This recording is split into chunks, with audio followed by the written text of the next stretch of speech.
सरस्वती विद्यालय union high school में छठी कक्षा के सभी छात्रों का स्वागत है। तो छात्रों, आज हम पहली इकाई का तीसरा पाठ उपहार इसे पढ़ेंगे और समझेंगे। प्रस्तुत पाठ हमें कहानी स्वरूप में बताया गया है।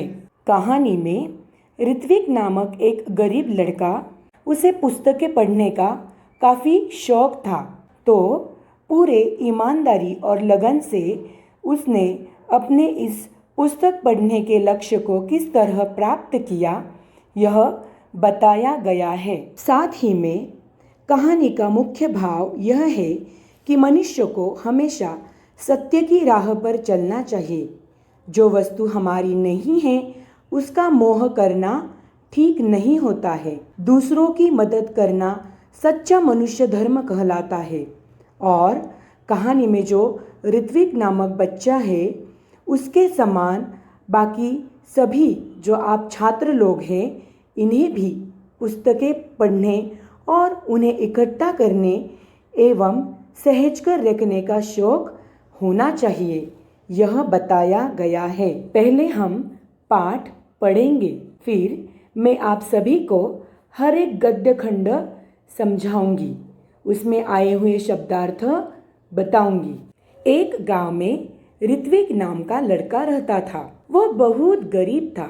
गांव के पास पुस्तक मेला लगा था। उसने माँ से कहा, मैं भी मेला देखने जाऊंगा। उसकी माँ बोली, देखो घर में कोई बड़ा नहीं है, तुम अकेले कैसे जाओगे इतनी दूर? बेटा, मेला देखने की जिद छोड़ दो, चलो दूध पी लो।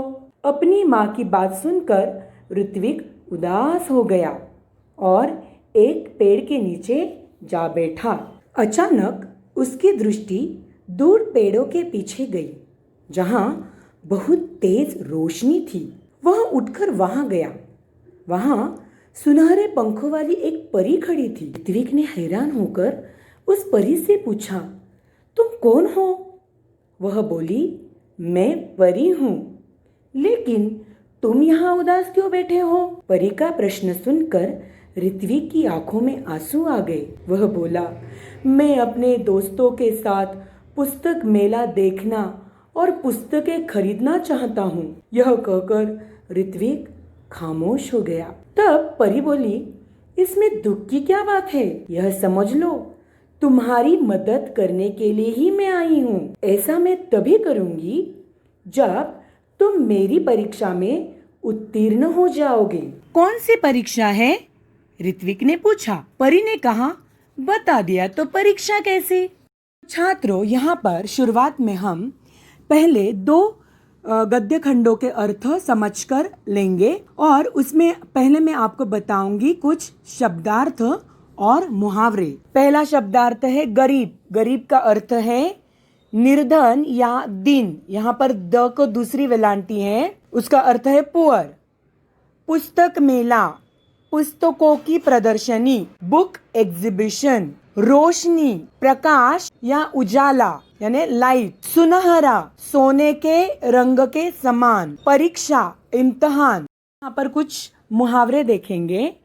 उदास होना, दुखी या निराश होना। हैरान होना यानी हक्का बक्का रह जाना या आश्चर्यचकित होना। खामोश हो जाना, इसका अर्थ है चुप हो जाना या कुछ बात न करना। और उत्तीर्ण हो जाना, इसका अर्थ है सफल होना। अब हम गद्य खंड का अर्थ देखेंगे।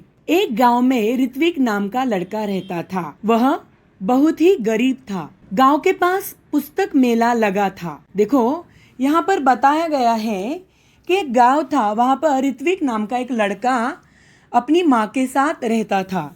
और वह कैसा था? गरीब यानी निर्धन था वो।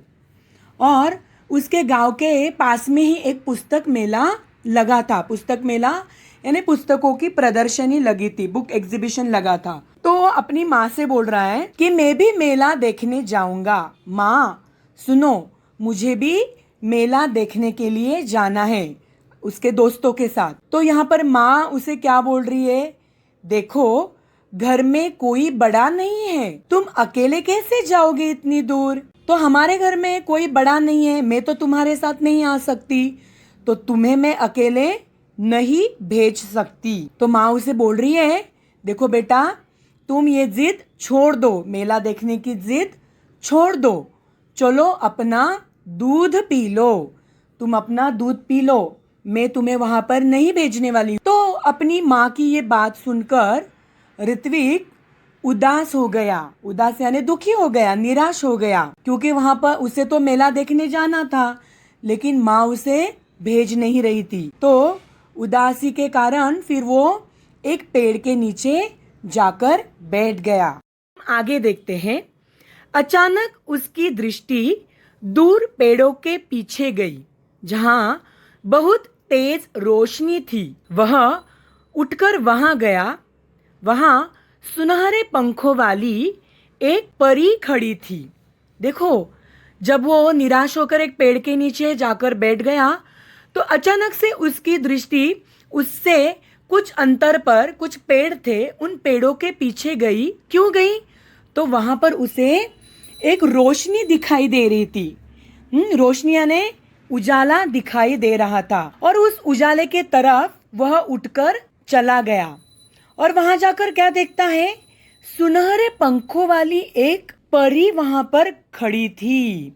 देखो, सुनहरे यानी सोने के रंग के समान वो परी के पंख थे, और वैसी एक परी वहां पर उसने खड़ी देखी। ऋत्विक ने हैरान होकर उस परी से पूछा। वो हैरान हो गया, हक्का बक्का हो गया, आश्चर्यचकित हुआ, और उसने वो परी से पूछा, तुम कौन हो? हाँ, कौन हो तुम? तो परी क्या बोलती है? मैं परी हूँ। लेकिन तुम यहाँ उदास क्यों बैठे हो? और वो परी बोलती है, मैं परी हूँ, तो मुझे पहले ये बताओ कि तुम यहाँ पर उदास क्यों बैठे हो, निराश दिख रहे हो तुम, तो ऐसे क्यों बैठे हो तुम यहाँ पर? परी का प्रश्न सुनकर ऋत्विक की आंखों में आंसू आ गए। वह बोला, मैं अपने दोस्तों के साथ पुस्तक मेला देखना और पुस्तकें खरीदना चाहता हूँ। देखो, यहाँ पर अभी परी ने अपना परिचय दिया, लेकिन उसने ऋत्विक से प्रश्न भी पूछा कि तुम उदास क्यों हो।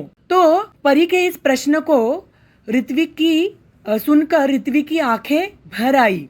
वो रोने लगा, उसके आंखों में आंसू आए, और वह बोलने लगा, मैं अपने दोस्तों के साथ कहाँ जाना चाहता हूँ? पुस्तक मेला देखने जाना चाहता हूँ, और वहां जाकर मैं कुछ पुस्तकें भी खरीदना चाहता हूँ। यह कहकर ऋत्विक खामोश हो गया। उसने ये बात परी से बोली कि मुझे पुस्तक मेला देखना भी है और वहां पर कुछ पुस्तकें खरीदनी भी है, लेकिन ये बोलकर वो खामोश हो गया।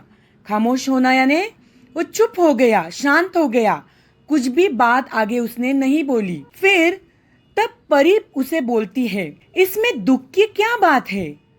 अरे, ये तो बहुत सीधी सी बात है।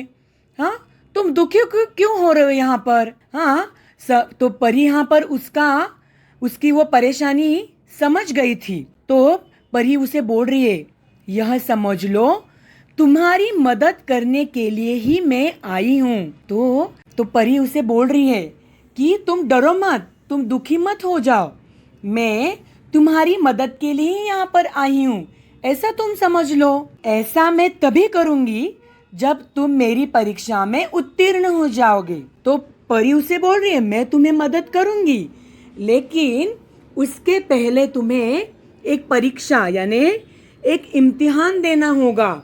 मैं तुम्हें यहाँ पर जांचूंगी, तुम्हारा परीक्षण करूँगी, और फिर जब तुम उसमें उत्तीर्ण यानी सफल हो जाओगे मेरी परीक्षा में, मैं तुम्हें मदद करूँगी। कौन सी परीक्षा है? ऋत्विक ने पूछा। परी ने कहा, बता दिया तो परीक्षा कैसी? तो देखो, ऐसा परी ने उसको बोला, मैं तुम्हें मदद करूँगी, लेकिन उसके पहले मैं तुम्हारी परीक्षा लूँगी, और उस परीक्षा में तुम उत्तीर्ण हो गए तो ही मैं तुम्हें मदद करूँगी। तो यहाँ पर ऋत्विक उसे बोल रहा है, कौन सी परीक्षा है, क्या परीक्षा देनी पड़ेगी मुझे? तो परी उसे बोल रही है, मैंने तुम्हें बता दिया वो परीक्षा कैसी है, तो उसका कुछ मतलब नहीं होता है।